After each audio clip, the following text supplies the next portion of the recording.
Coming up on this week's edition of Club 904, it's time for another live monthly mock draft. We may be taping this one ahead of time, but trust me when I say it is unedited. Fillip Prus and I did this one live on Monday afternoon, so let's hope there's no more trades around the league that completely alter where the Jacksonville Jaguars may be drafting in the 2026 NFL Draft. We'll save some time for news and notes as well. Let's get after it. We know you guys love mock drafts this time of year. It's Club 904 on Action Sports Jax.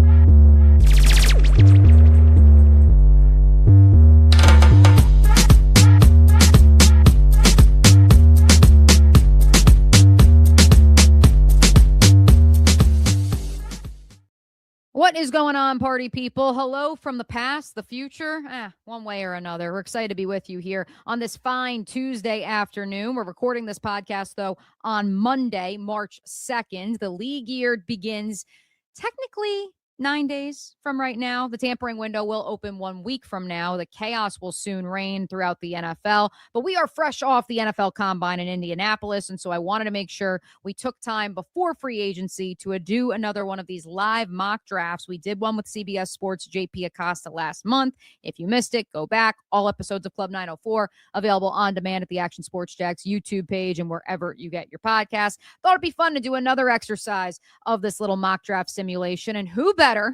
Although he did remind me, he cannot believe this podcast has existed for 7 months now. And I'm just now having the one, the only, the Jackson Phil on the program. Now, of course, the founder of Depth Charts. Very excited to plug that here on the program today as well. No one better to look at NFL prospects who might be coming to Duval in 2 months' time than you, Phil. Appreciate you hopping on the pod. Oh, I'm so happy to be here. Thanks so much for having me, Mia. Always. Yeah, you hung out with Brent and Austin before you hung out with me. That's on me. That ain't on you. I did, yeah. I'm going to blame basketball season for that as well. Before we get to the mock draft simulation that we are going to run today here on Action Sports Jackson Club 904. Phil, for those who may have missed your conversation with Brent and Austin, the floor is yours. We're going to show the website a little bit later, but give us an idea of what you have cooking at what exactly is Depth. Yeah, so thanks for that. So essentially, we're trying to create a new platform for NFL fans, experienced fans, new fans of the game, everybody to come and be the go-to resource for when it comes to NFL depth charts. Of course, there's other companies out there that do some of these things, but it's a little bit unique in that we have very customized grading when it comes to rosters. Every transaction is going to have a ripple effect as we go forward. So that's really the lighthouse that brings people to the site with our mission and what we're trying to accomplish. And then we have a lot of other things going on in terms of free agency trackers, and we just launched a huge depth view portal with 255 prospects. I'm still very tired from working till 2 a.m. Every single night after the combine, but that is up and running and live. And I think we got about 40 player write-ups already completed, but all 255 players are graded. So you can go ahead and do that. So as I mentioned, the depth charts are the lighthouse, bringing everybody in, and then everything else is kind of the docs. Sit down and stay a while and hang out. Move over all these other friends of the pod who consider themselves draft pundits. We know who the real draft guru is, at the very least in Northeast Florida, but soon to take over the continental United States. Be sure to check out depth-charts.com. We've had a lot of talk in my house lately, Phil, about the apostrophes and the hyphens and what that, how annoying that is. But your hyphen's not annoying. It's beautiful. I want you to know that. I really appreciate that. It was so funny too, you mentioned that, because when, I was looking to launch the site and everything, and depth charts, I went to depthcharts.com, and it was like some dude in Arizona that was like showcasing his porch from 2008.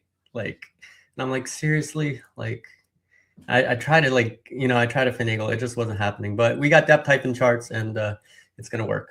Hey, listen, once upon a time, I had to have Mia O'Brien TV and O'Brien TV because O'Brien TV actually existed already. I actually know who that is. That's a story for another time. Y'all are here so we can draft for the Jacksonville Jaguars post-combine, headed into free agency. Let's get after it, Phil. So how this is going to work, just like y'all do, we are going to use the PFF mock draft simulator for better or worse. Shout out to the friends at PFF. We did have several of them on the program and on Brent and Austin last week from the NFL Combine. So we do respect our friends at PFF, even though we are depth people. And one day depth will probably have its own mock draft simulator. And of course, ESPN also pays my bills. So shout out to the homies there. Jordan Reed is very excited to join the program at some point in the month of April. Without further ado, Phil, let's begin with this. We're going to set it 7 rounds. We're going to go through all of the Jaguars picks. I'm going to put it medium. We had no trades when our friend JP Acosta joined us. I'm assuming you want to go for no trades, or do you I hate the trades. Is like we're already living in fantasy land with this, and then to do that is like, flying around on a unicorn in fantasy land. So amen. I'm all about it.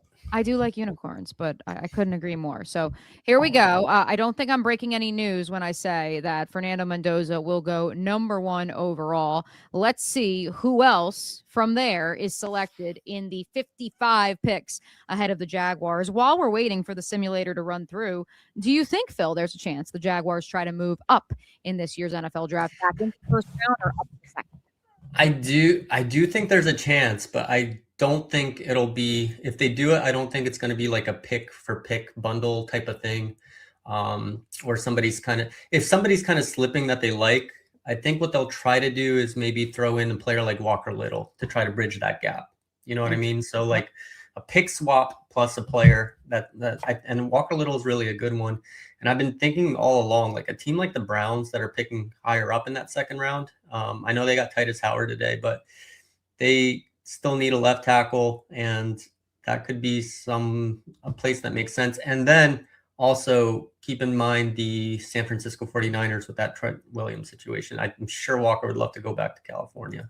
And maybe team up with his old teammate Ben Barch as well. That's so right. File that one away. And I would echo those sentiments about the Cleveland Browns. I went on with the friends at ESPN Cleveland, Good Karma Brands, while at the Combine. And yeah, they would tell you they don't have 5 offensive linemen. Now they at least have 1 after making that trade today on Monday as we're recording this show with the Houston Texans. All right, Phil, let's take a look at some of the players who went prior to the Jaguars at pick 56 in this simulation. The 2 standouts out of Cincinnati, Dante Corleone, the nose tackle, as well as Jake Galladay. Chris Johnson, the corner out of San Diego State, who many believe could be the best pure tackling corner in the class. Keontae Scott, D'Angelo Pons, Max, I'm never going to be able to pronounce his last name, out of Arizona State. Because he's Nigerian. Trust me, I got it on lock. We love the Nigerians on this program. So go ahead. You could say it for us, Phil, since this was a podcast. Maxi Heanachor. Yeah. There it is.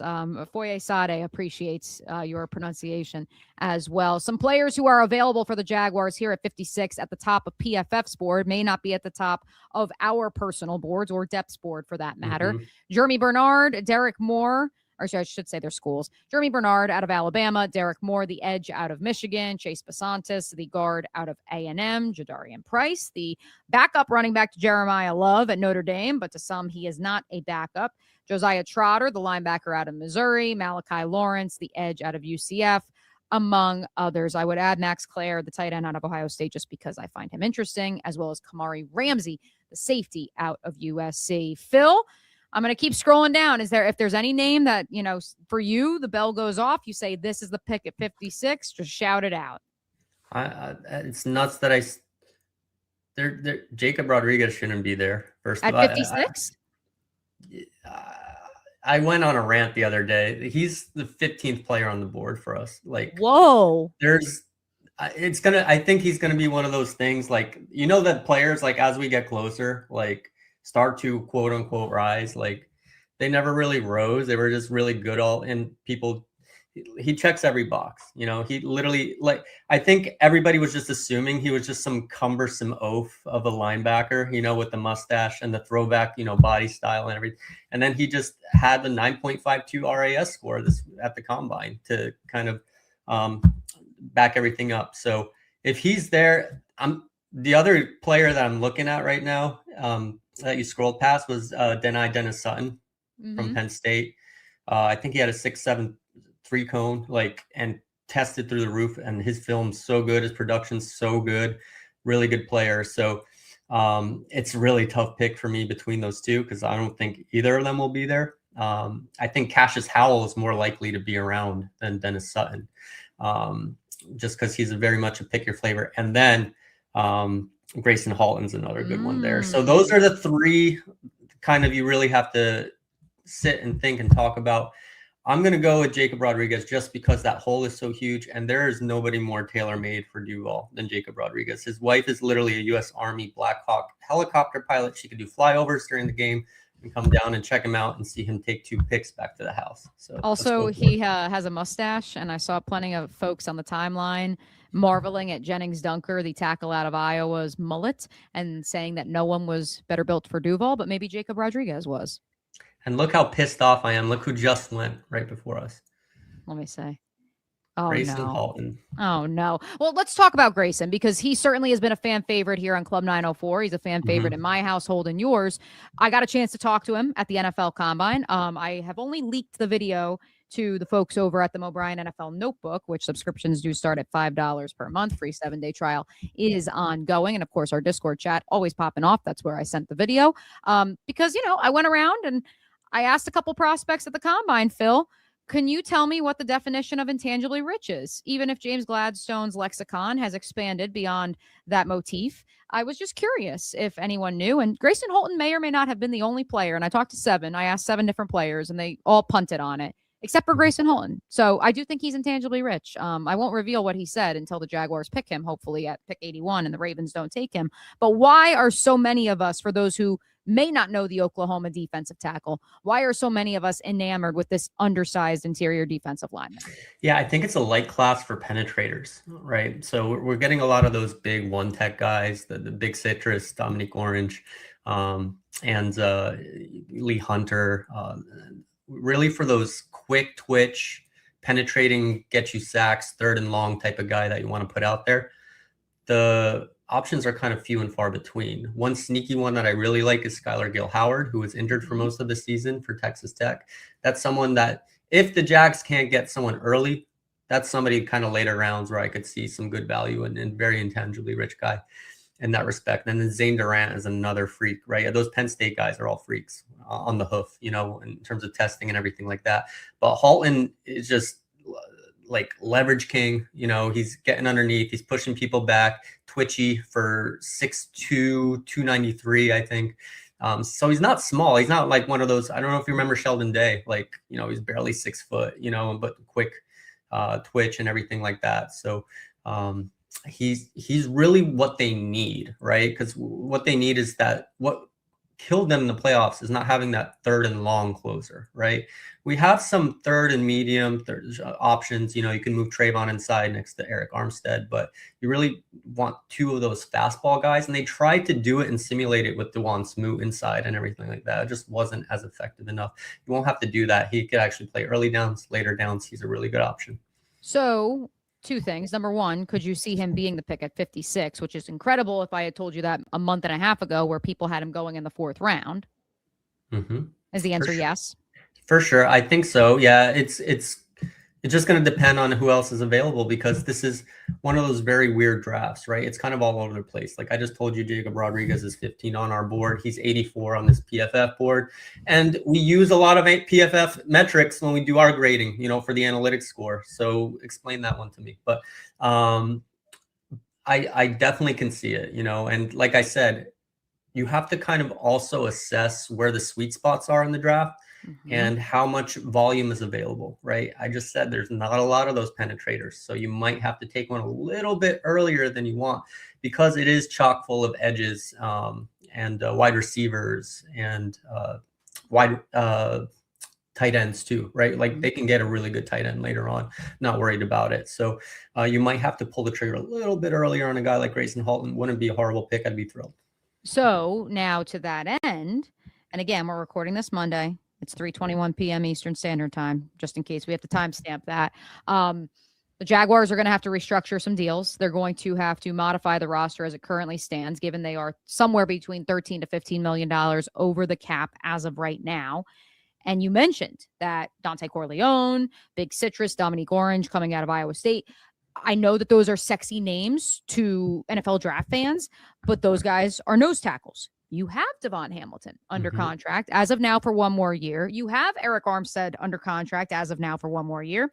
You have Mason Smith on a rookie deal for 2 more years, but I don't even know if that even bears noting at this point in time. And so, with the current shape of the roster, Phil, and knowing that defensive tackle and penetrating defensive tackles are in short supply, I wonder if the Jags, A, double dip in reality, but B, in this simulation, you may have forced your hand. And now if you don't go defensive tackle at 56, you may have no choice but to go at 81. Yeah, 100%. That's an interesting thought. I would love to know what they think about a Zane Durant, someone like that. He hasn't had as much like production and everything when it came to playing inside of Penn State, but I mean, he's just twitched up and they love those types of guys, right? So he's definitely somebody that you really got to think about here if he's around, which I don't even see, Yeah, I don't even think, let's see, did he go a little bit earlier? I'm guessing he did. Well, Dennis Sutton. So I'm guessing Zane Durant went even earlier than that. Let's take a look. He might still be around. He's probably all around. right. Let's take a look. Let's see if Durant. Oh, he is. Got him at rank 235. Look at that. So for this the purposes, is why again, we're using PFF for purposes of the actual simulator. We don't necessarily agree with all of the grades. Right. So let me see. You want me to go to a specific position? No, go to the whole board. Yeah. We're not, like, we have Zane Durant 111, right? So probably no need to take him this early. I see a guy really liking Jonah Coleman there. We could keep scrolling a little bit. That was a very popular name that many tied to the Jags out in Indianapolis last week. Dunkers in Brazil, very good player. Probably won't be there. Burks, very good player. Keelan Rutledge, totally up their alley. That guy, totally up their alley. Might be a little early. I know a lot of people like Darrell Jackson, but he's like what is Darrell Jackson? Like what position does he play?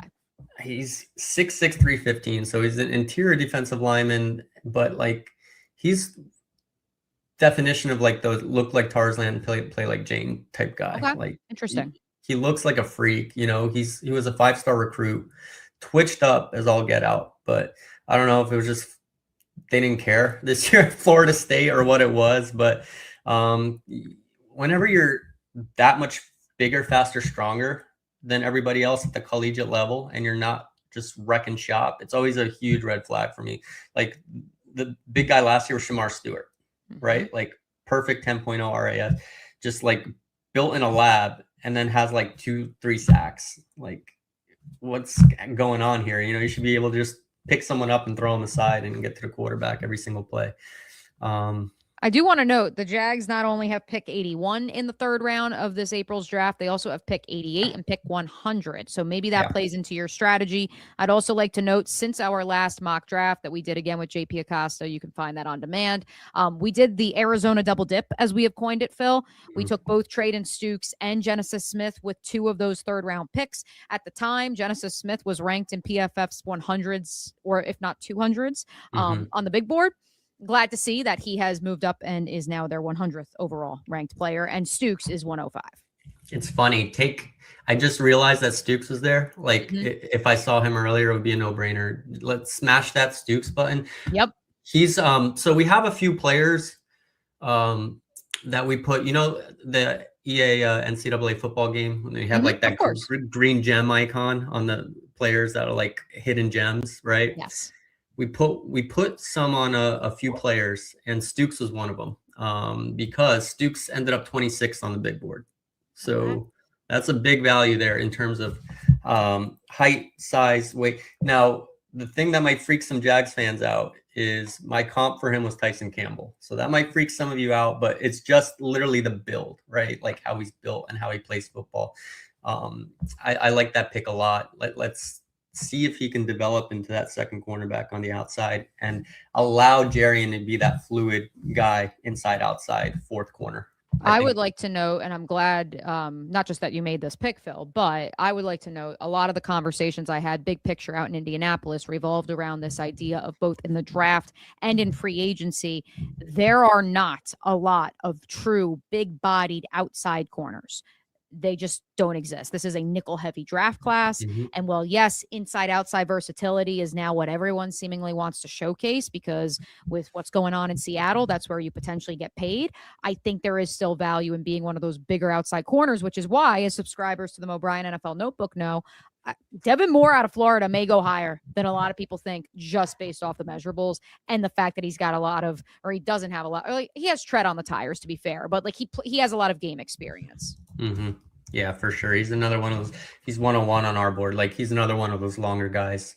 That the only problem with him was durability. I think he had a little bit of a low durability score, which always scares me. Like if I was ever an NFL GM, I would have such a high emphasis on that. You know, it's so important because you're playing a 10, 11 game season, and then you're being asked to play 17, 18, 19, 20 games if you're a good team, right? Right. So that's really something that it factors into our player scoring and grading, but that's something that I would have very high on my internal list when I'm going out with scouts and, seeing how injury prone a player might be. Pick 88, your friend Jonah Coleman, a fan that many are of out in the NFL circles at the Indianapolis Scouting Combine. Jonah Coleman, are you going to pull the trigger on a running back here at 88, Phil? Scroll down a little bit. I'm like 95% there. Just scroll down a little bit for me. Brazel shouldn't be there, man. That's crazy. Okay, a little more. Sam Roush will probably be my next pick. Oh, me too. I'm glad. Welcome to the Roush Hive. This is great. Yeah. The drops do concern me a little bit, but we can talk about that once we get to pick 100. And there's that Skylar Gill-Howard. Okay, cool. Let's get this running back out of the way because similar to that penetrating three technique conversation earlier, I don't think it's like an awesome running back draft at all. I love Mike Washington Jr. Like even before what he did in Indianapolis, like I've been pounding that table. Like this guy, I think I had a Latavius Murray comp on him, just big, fast, one cut, really good football player. But let's do Jonah Coleman. Did you hear any of his interview, who he compared himself to? No, who did he compare himself to? Josh Jacobs. And he said, if I'm a $2 million running back and I'm asked to protect a $100 million quarterback, who's more important? So pass protection is super high on his list. This guy is right up the Jags alley, right up the Jags alley. So. And of course, as we made the note with EJ Snyder last week on the program, we'd be remiss if we didn't note that Jonah Coleman plays for Jed Fish. Jed Fish used to work with Liam Cohen and James Gladstone in Los Angeles, folks. Huge connection. Yes, and they do talk. I can assure you of that. All right, Sam Roush, the pick here at number 100. By the way, let's just scroll through a couple of the players who, again, in this simulation, maybe not reality. Phil thinks Chris Brazel, the wide receiver out of Tennessee, goes way earlier. Some of the players that also went in between picks 81 and pick 100, in which the Jags are armed with 3 picks. Jennings Dunker is included. So sorry to the Jennings Dunker Hive. But we are here to promote the Sam Roush agenda. Is that correct, Phil? Yeah, I think we should do it. Like he grew up playing rugby. Like he's a rugby player. So he's just physicality, just eats people up for breakfast. So look at that, 6'5", 260. I think he had almost a 9.92 RAS score, which I was not expecting for someone like him to move at. The only problem with him is some drops. So if we can clean that up a little bit, I think that'll be really, really helpful for him. But in terms of like what they're looking for from that second tight end, which they try to get with Hunter Long, is blocking, and he's a beast at it, right? He's really big, really long, good blocker, good athlete.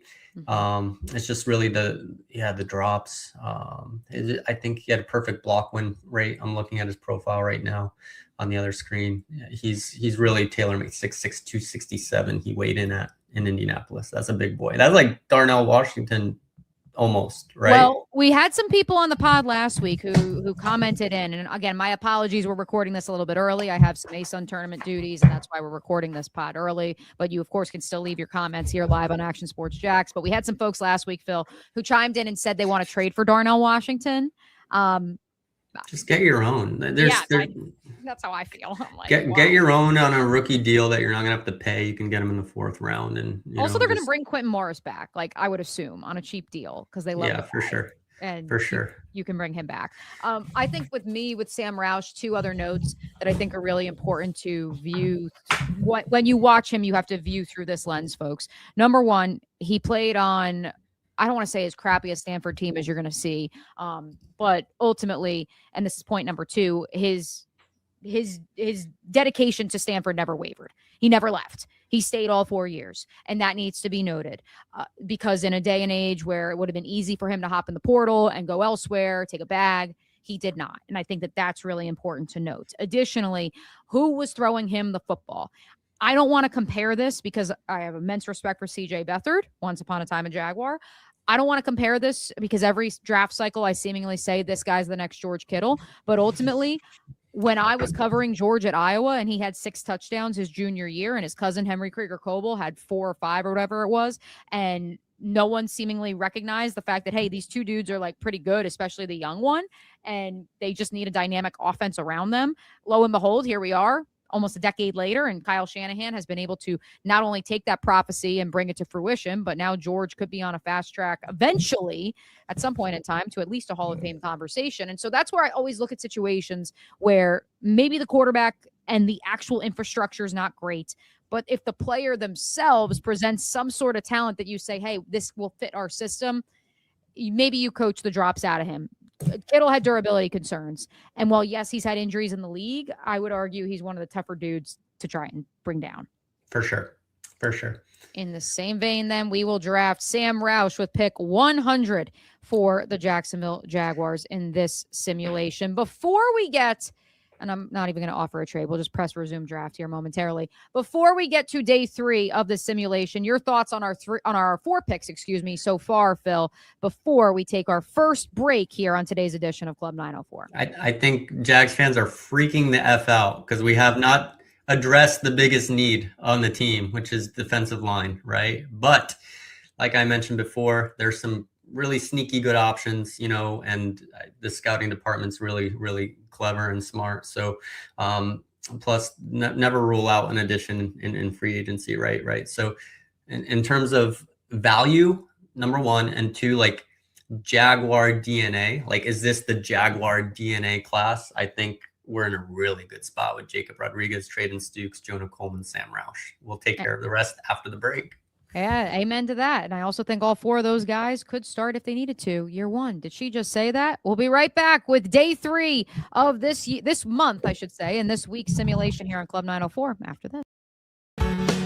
People helping people. It's at the core of what Alive Credit Union is all about, and it's been that way for over 70 years. From the start in 1954 to today, the mission remains to inspire financial wellness and give you a financially fit lifestyle. Alive Credit Union and its employees are committed to not only serving their valued members, but also our community here in Northeast Florida. I had a chance to see that commitment firsthand as Alive partnered with our Action Sports Jacks 24/7 team to bring you Armada men's and women's soccer broadcasts. Inside the 18, it is a shot, and it's a goal!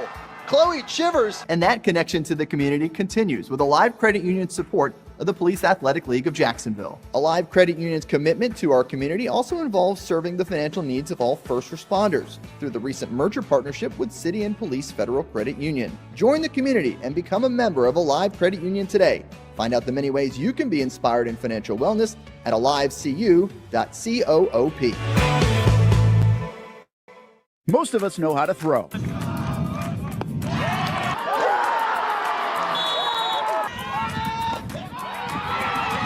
But you need to know what to throw. I'm not talking about footballs, baseballs, softballs. We're talking about those items you need to recycle. Republic Services explains it easy. Recycling simplified. 1. Know what to throw. When in doubt, throw it out. 2. Empty, clean, and dry those materials. It takes an extra minute, but it makes a big difference. And 3. Don't bag it. This makes the recycling process faster and more efficient. This is a look at the Republic Services North Florida Recycling Center. You can make this process even more efficient. By utilizing those 3 steps, Republic Services can help you become a better recycler in your home.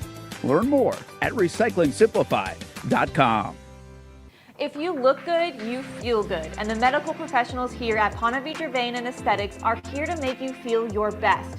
I'm on camera every week, and I have a confession to make. I'm not always confident in my appearance. Can you see my dark circles? Is my makeup highlighting my fine lines instead of covering them up? I question it all. So when I found out about the wide variety of procedures here at Ponte Vedra Vein and Aesthetics, I knew help was just one appointment away. Medical Director Dr. Megan Deacon Casey and her board-certified physicians have been using the latest in cutting-edge technology for the last 10 years, giving men and women their personal confidence boost.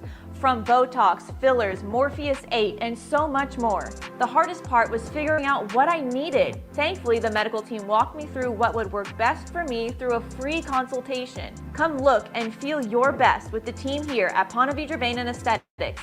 Visit them at one of their 2 locations, either over in Ponte Vedra or on the south side.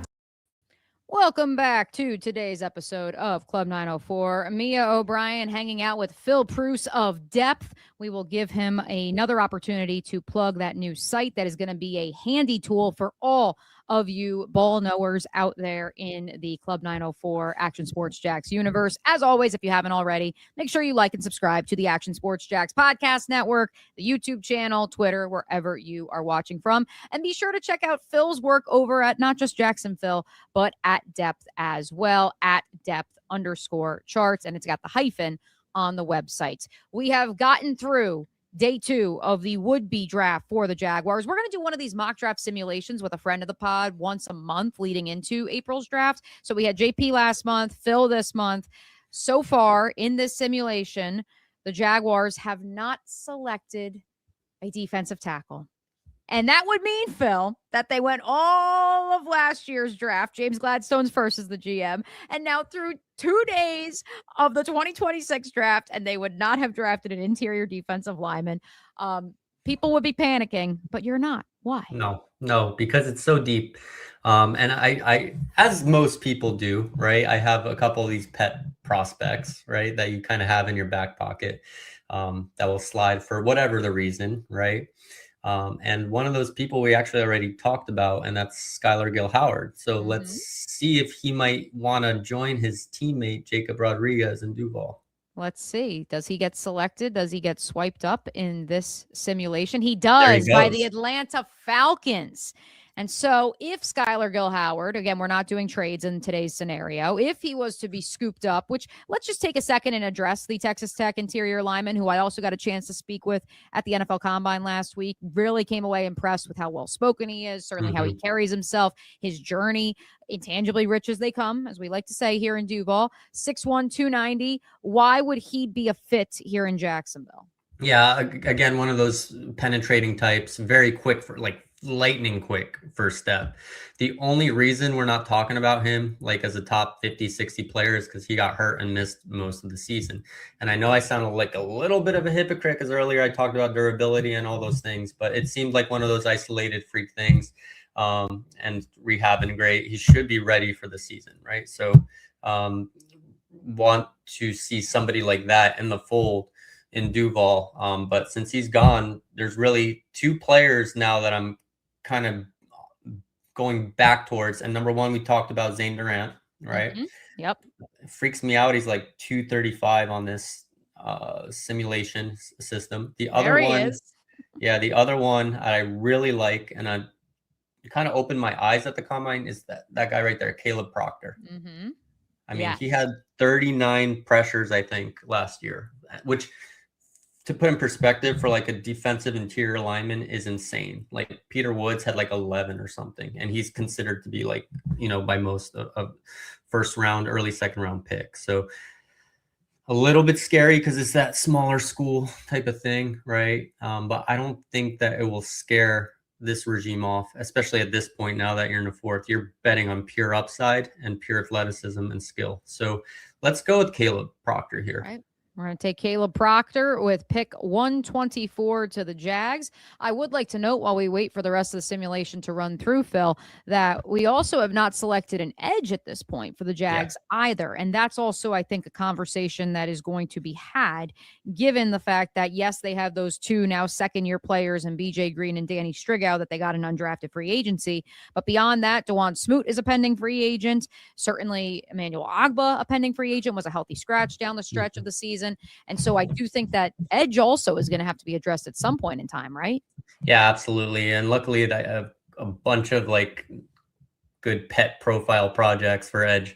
So I'm very much less concerned about that position. Also, you know how edges work in this league, Mia. Like you'll be able to sign a mercenary Clowney type for 1 year, even after the draft. If you don't get one, there's always somebody lingering, waiting around to sign, waiting for the dust to settle after the draft because they don't want to sign a 1 year deal just for you to, draft a player ahead of them. And now they're sitting. So a guy like Bradley Chubb might be just hanging out, and just waiting around until after the draft. That's what I would do. If I was his agent, I'd say, hey, just settle down and wait. Let's see where the dust settles on that. I'm kind of pissed I see Mike Washington Jr. there because there's no way, right, that would be happening in real life. I thought he'd be long gone in our simulation when we took Jonah Coleman because I would have preferred Mike Washington Jr. That's neither here nor there, right? We'll move on to the edges. And there's a player you're probably a little familiar with there, and that's Mad Max. Hawkeye. That's right. Player that I like for sure. But two of kind of my guys, I want to see if they're around still. Number one, Caden Curry. So look at that. Perfect. I'm not even thinking about this anymore. Just turning the card. Like I was a little disappointed not to see him test in Indianapolis because I wanted to see him. My boots on the ground spies were saying he looked a little undersized on the hoof in person. But this guy's like, why aren't we talking about this? It's like the same rant as Jacob Rodriguez. Why aren't we talking about this guy? He had 11 sacks at Ohio State. He looked like a demon maniac, when he was coming off the edge. Like that, this is supercharged Danny Strigow. Like this is Danny Strigow with a jetpack. So I'm not even thinking about it. This is the guy. And I even saw like Pete Prisco the other day tweet out like, what the hell is wrong with people not talking about Caden Curry? Like this guy should be in the first round, basically, was the vibe of the Prisco tweet. So let's go ahead and do that. I love it. And the good news is that the Jags not only pick at 162 in the 5th round, they also pick at 164 2 picks later as of right now. And so right back on the board, Phil, who are we going with? Yeah, this is going to be we hit the spots right now. Nobody can be pissed off at us that we didn't hit these needs. By the way, offensive line, I'm sure there is a contingent out there that's upset that the Jaguars have not addressed offensive. Okay, so I'm glad you brought this up. Right, how many offensive linemen do you keep usually on 8?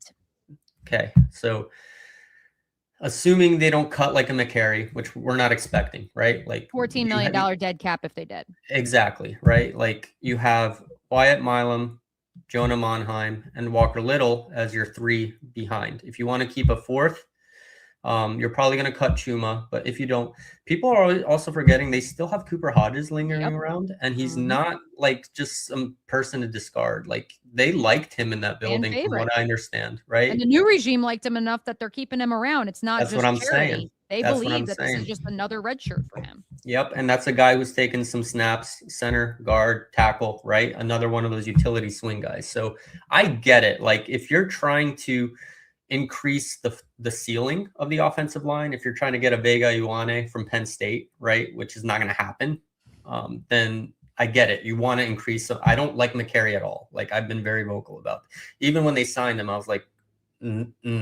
like I think he graded out like 66 out of 70 guards this year on our system. Like not for me. Luckily, I think Wyatt Milam beats him. We don't have to talk about it ever again. And he could do what he did best in Baltimore, hopping around. But at this point of the draft now, right, if you're talking about O-line, like it's probably going to be those filler positions. So there's no guarantee that the person you take is going to make the squad, Not saying they will make the squad, but it's just something you have to consider at this point. Not saying they won't take an offensive lineman, but we can take a look for sure because there are a bunch that I like. I'm with you. I'm in the same camp of I think their offensive line is largely set, but I also recognize that the people in the Jags organization who were in Los Angeles in 2022 were severely affected by what occurred, by the attrition and the injuries in Southern California that season. And so I also would never rule it out. And also Tony Baselli is the EVP. So I also don't think you can rule it out completely, but it is of note. So here are some of the tackles. If any of them speak to you, Phil, you can shout it out. But I somehow doubt it at this point in time. Yeah, Cage Casey's not a bad player. He didn't test particularly well, but he had a really good week in Mobile in Senior Bowl, like doing football stuff, and that's kind of what you want to do, right? But again, like unless Walker Little's moved, and we should probably get some clarity on that either before the draft, on draft day. I just don't see that. Maybe more on the IOL. So I'm glad you popped that open. Pat Coogan, really good player. I don't think they're going to go for a center. Like with Hainsey and Monheim, and it's funny, look at that first team need that they have for the Jags on PFF. You see, needs center guard. So that's that kind of cracks me up. But I would rather just maybe go for a wide receiver at this point. Like try to find like a nice playmaker, maybe take some of the load off of Parker right now that he's a full-time starter. Well, you look who's waiting for us. Another fan favorite. I know. Scroll down a little bit for me. I don't want to get. You mean you don't want to join the Chase Roberts resistance? I bullied JP into selecting Chase Roberts with in last month's draft. I like Chase Roberts a lot. I do. You know what? Let's go to that very top. Ted Hurst. Oh, okay. Good player. Just slept on. He went to Georgia State, but he went to Senior Bowl. He's like, when you get these small school players that show up there, like a Gray Zabel, right? Yep. And they just look different. That's a guy that just looked different all week in Mobile. Like, and let me pull up his thing because they have him at 6'3", 195. But no, he's bigger than that. The big thing to your point, Phil, is just that he is, and like this was also really interesting, just kind of hearing some scouts in Indianapolis and also some media scouts, like their take on this. Like if a guy is a jump ball contested catch specialist in college, does it immediately translate to the league? And that discourse of it doesn't always translate if that's the only thing they can do. But he certainly showcased his speed, even if he didn't test in Indianapolis. He showed his speed at the Senior Bowl. And obviously the frame is something that the Jags don't have. And when you're building a wide receiver room, as we've talked on Club 904 about before, not that you're building a basketball team, because that doesn't have to be how everyone builds a roster or a position group, but you do want to have a little bit of each flavor and someone who can do something different at each of those 1 through 6 spots in that room in particular. Yeah, and I'm glad you brought that point up because you have to think about when you're constructing a roster, you have to think about the actual roster spot this player's supplanting. And that would be Tim Patrick in this case, right? Yep. Now, at 6'4", 206, he ran a 4.42 on top of the great football skills that he showed off in Senior Bowl in Mobile. This is someone you could develop to take over for Brian Thomas Jr. if you want to move on for him. This is kind of like a BTJ light, right? That you can see how he does. Like I said, it's especially that first year, it's a huge jump for the small school guys. But sometimes by year 2, you could really hit a home run on him. So I'm thrilled about getting Ted Hurst there. All right. So Ted Hurst is that second, 5th round pick for the Jaguars in this podcast simulation. Let's see who is available as we keep it moving towards pick 233. Yes, if you can believe it, the Jags do not have a 6th round pick. And so they've got those 2 5ths, and then we jump all the way to 233. So let's keep it moving. This is going to be the longest part. It always is, Phil, live in person, day 3 of the NFL draft, but having no 6th round pick as of right now. Yeah. Also, Bryce Betcher is not going in the 7th round. Sorry. I just saw that pop up. Like, that's not happening. Correct me if I'm wrong. No, you're absolutely right. And that's why I hate simulators, right? And that's the crazy part. Like when I do these mocks, and I will do like these 7-round mocks, I go pick by hand on a notebook. Like I don't use these simulators or anything like that because it's so unrealistic because you're torn, right? Because we have fans watching this, right? And they're like, probably like, Chris Brazel's there. What are you doing? You know, like obviously, and yeah, I would take him if I was actually doing it, but he's not going to be there. So like an exercise like this that we're doing for the team, like trying to get maybe some realistic options. I rather look at it through that lens for sure. And that's why we spotlighted the Grayson Holtons, the Skylar Gill Howards, because they will realistically be in that range at 56 and then in the 80s when the Jaguars pick at 81 and 88. But we're at 233 now, Phil. The Jaguars in our draft have selected a linebacker in Jacob Rodriguez, a corner in Traden Stukes, a running back in Jonah Coleman, tight end in Sam Roush, an edge, defensive lineman, whatever you want to call him, and Caleb Proctor. No, he isn't an edge. He's an interior defensive lineman, but penetrating, a pass rushing defensive lineman. Caden Curry, the edge out of Ohio State, and then Ted Hurst, the wide receiver out of Georgia State. And so where do we go from here?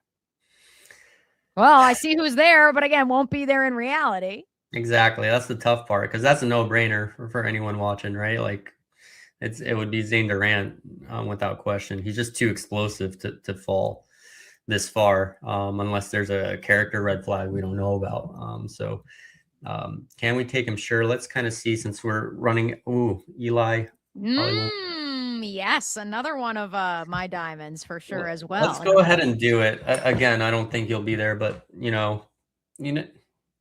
For those who may be unfamiliar with the fullback out of Navy, the do-it-all, Eli Heidenreich, who actually will go into he won't go into the Marines because of the law that was passed for the same reason that Rayon Lane was able to be drafted by the Jags and play immediately. But he had plans to like go into the Marines and like do his thing, but he's going to be drafted by somebody, right?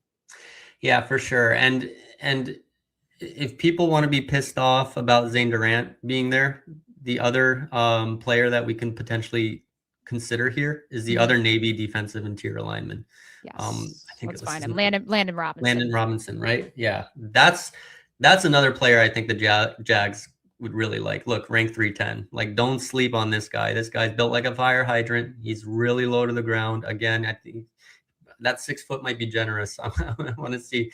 I was pissed he wasn't invited to the combine because that's a guy I wanted to get like good measurables on. Not that they're doing good measurables on people in the combine. If you saw the arm length controversy going on, but I would have loved to, kind of see him with everybody else. But that's a player. If you don't think Zane Durant's going to be there, you don't think Eli Heidenreich's going to be there. Okay, close your eyes and pretend we just took Landon Robinson for those watching at home. But you're taking Heidenreich, and why is that? Yeah, just because he's basically another receiver. You could use him like that, and he's basically a fullback. So just think of how much roster flexibility that gives Liam in terms of keeping 4 running backs, 4 tight ends. You don't have to do that anymore. That's 8 roster spots, right? Now you can kind of save that roster spot for somewhere else because he's kind of like that halfback, fullback utility, Kyle Juszczyk type comp situation. So really good runner. He looked pretty good too, doing all the drill work and everything. That was something I wanted to see how fluid he was, but he looked great. So with pick 233, the Jags select Eli Heidenreich out of the United States Naval Academy, the second straight draft in which they would select a member of the Navy. All right, pick 245. They keep telling us Zane Durant's there, even if we know he's not. Are you going to double dip with the midshipman, or is there another name or position group here you want to address? No, let's scroll a little bit.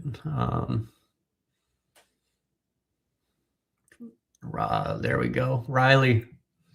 You like Riley? I do too. Yeah, there's your Quentin Morris replacement, by the way. Okay, so this is if they don't sign Quentin Morris, or you would carry 4 tight ends. Yeah, this is if they don't re-sign. So like the tight end room could be Strange and then Sam Roush, right? And then Riley Nowakowski, and they still have Munt, right? So if they release Munt, they could replace him with Morris. Or they can keep 3 because of the Heidenreich conversation we just had. They might just keep 3 because Riley Nowakowski, another one of those kind of hybrid guys for Indiana. Like, again, Jaguar DNA through the roof. Like he was borderline one of the guys we almost put a green gem on for being higher than most. So I would love to see him part of that championship roster pedigree. Bring him on down. That works for me. All right. So Phil is selecting Riley Nowakowski, the former Wisconsin linebacker, right? He was a linebacker at Wisconsin. I believe so. Yeah, he made that transition. He moves like one, so he seeks violence when he's out in space. So he's getting Riley Nowakowski with the Jaguars' final pick in today's mock draft simulation. I'm not even gonna look at. We're gonna look at it anyways. The grades. Well, Jacob Rodriguez PFF gave you an F, even if that's for fine. you that I'll take fine. it. You know what? He's gonna be here. He's gonna be our Latino pause for 10 years, and he's gonna just make heads roll. And more importantly, he's going to replace a lot of that Devin Lloyd production on the ball. He's a ball magnet. Like he broke our turnover scoring on the website. So this is an intangibly rich draft. Like in terms of the depth grades, I wrote them down here. Rodriguez 79.76, Dukes 77.91, Coleman was a little lower, 70.89. Roush 73.31, Proctor 68.62, developmental guy. Curry 73.82 at that point would be really good. Hurst 75.34 grade for where we got him, really good.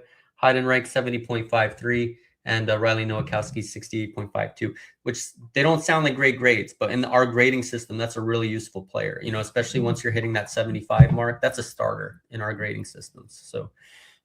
I really like it. And then let's make the call to Caden Weegan for undrafted to be the returner and take some load off of Parker while we're at it. That's going to be a big question mark, I think, just moving forward in general with the confidence that Parker Washington not only is playing with, but the confidence the staff has in him. You can no longer say if he is your number 2 or number 3 wide receiver, depending on the day, you cannot say that he is also your punt returner, which I mean, it's just the reality of the position, right? It's tough because you want to give yourself an edge anywhere you can. And there's some games where, playoff time, go. We need the play, go. But if you're, playing the Titans, you don't need to risk them, just put somebody else out there to your point. So, but I've been thinking for a while, they need to probably start looking for an option in that return game, even though we have one of the best. Yeah. And it's just the reality of we want to keep Parker healthy, want to keep him upright, and certainly looking towards help elsewhere. And that's where I think, wide receiver, are there any corners who have return ability that you would say like, oh, maybe that's somebody that we would value higher because of that? Maybe not off the top of my head that I can think of. There's a lot, less and less corners are doing that nowadays. I think they're really trying to keep the receivers on that. Yeah, I'm looking at the corner. Maybe a Charles Demings. I don't know if he did it at all, but like his profile as a corner suggests that he might be good at it. Or a Toriano Pride who like blew the doors off of Indy with his 40-yard dash time. Someone fast like that. But I would probably revert to the wide receivers for sure. Let's give a shout out to Phil's depth. Not just his own personal depth, but depth, the site that he has created that is going to be a big help for all of you guys moving forward. Come on, you got to let me use this. Let me pull this out here. Come on, StreamYard. You can do better than that. Screen sharing was canceled. Yes, I know, but we're going to share a new one. There we go. Share screen. I don't know why it's not letting me show depth. Come on now. That's weird. Very strange. Okay. Yeah, that's weird. I don't know why, but I guess we'll figure out why at some point in time. We'll try to work it afterwards, but just remind the folks again where they can find depth-charts.com, where else they can find the content coming out of you and those 250 plus scouting reports that you did following the NFL Combine. Yep, everything's on the website on the header page, so you don't have to scroll very far with the drop downs. There's a whole depth use section. You could sort by the big board. Everything's sortable. So if you want to see, just which players are the most durable, you can do that. Which players have the best analytic grade, you can do that. And then we have it broken down by positions, which is really helpful because not only can you sort by actual categories, like I want to know which wide receiver in this class was the best at contested catches. You could find that information extremely quickly, sort that out. But we also have a heat map. If you're more of a visual type of person, that's really, really helpful in terms of being able to see that, look across the row and see exactly kind of where a player is benchmarked against other players in this class in certain categories. So keep an eye on all that. It took a long time to do. So, and the best thing about the site is it's free. Okay. And number two, there's no ads. We're keeping it ad free. So you have a really nice click journey and easy to navigate. And this started as a labor, well, it was a labor of love, but it started as a little passion project. And now it has completely transformed into a tool that I know I'm going to be using. And I know so many around the NFL will be using. And of course, we will link it here in today's episode so you guys can take a listen, watch, enjoy, consume as well. Phil, appreciate you hanging out at long last, his maiden voyage in Club 904. What better time to do it than during draft season? Appreciate you, brother. Yeah, the timing was perfect. Thanks so much. What an honor to be joined by our friend Fillip Prus. Make sure you head on over to Depth-Charts and check out his new page. And of course, a reminder, you can follow him at Jacksonville. And then over on X, they are at Depth_Charts. Appreciate you guys hanging out with us here on this, yes, taped, but live edition of Club 904. We will be back next week. Basketball tournaments slowing down, heating up. It's March. This is March. The chaos, it reigns supreme. Free agency begins next week. We'll be curious to see how active the Big Cats are. The good news is that Gus Logue is going to join me for next week's episode, or at least is scheduled to break down where the Jaguars go from here in building their 2026 roster. And so until next Tuesday, we'll catch you later. See a pit? It ain't legit. When you hear that, you think Bono's Pit Barbecue, a staple in Northeast Florida now for 75 years. A place that feels like home with friendly service. A meeting place for friends, family, or business occasions. On the menu, the corn nuggets are a favorite in our house, but there's something for everyone. Sandwiches, platters, salads, sides, desserts, and family feasts. You see Bono's all over the place in Northeast Florida. You know, there are almost 20 locations in the Jacksonville area now, so stop on by, sit down, and dine in with Bono's. You can also take it to go. There are drive-thrus in many of the locations, and they have delivery options too. Just download the Bono's app to make things easy. I signed up for the loyalty program, and you can too to get special offers. If Jacksonville is home, few things feel more Jacksonville than Bono's Pit Barbecue. Celebrate 75 years and many more to come. Bono's Pit Barbecue. If you don't see a pit, it ain't legit. Choose your own adventure. It's not just a saying, but a way of life here at Cycles of Jacksonville. And whether it's 2 wheels or 4 wheels, at Cycles of Jacksonville, a great adventure awaits. With brands like Honda, Vespa, Segway, and Triumph, Cycles of Jacksonville has you covered with their inventory featuring a 60,000 square foot building. If 4 wheels is more your thing, check out the largest selection of Honda Talons in the entire county.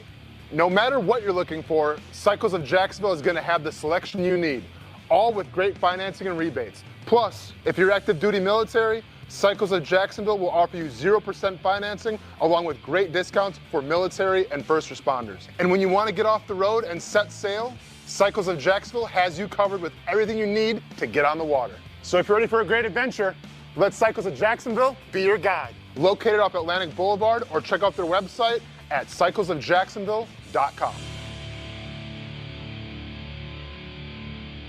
Nobody but Nimnicht. Our family has purchased 6 vehicles from Nimnicht Buick GMC. The #1 Buick GMC dealer in Jacksonville has lots of inventory to choose from with their best price guarantee. Who gives you top dollar for your trade? Nobody but Nimnicht. Save up to $10,000 off select new GMC Sierras or get rates as low as 1.9%. You know, I'm a truck guy. GMC Sierra, my trim level is an SLT. This one's an Elevation. Pretty good looking color as well. So here at Nimnicht Buick GMC, you have a lot to pick from.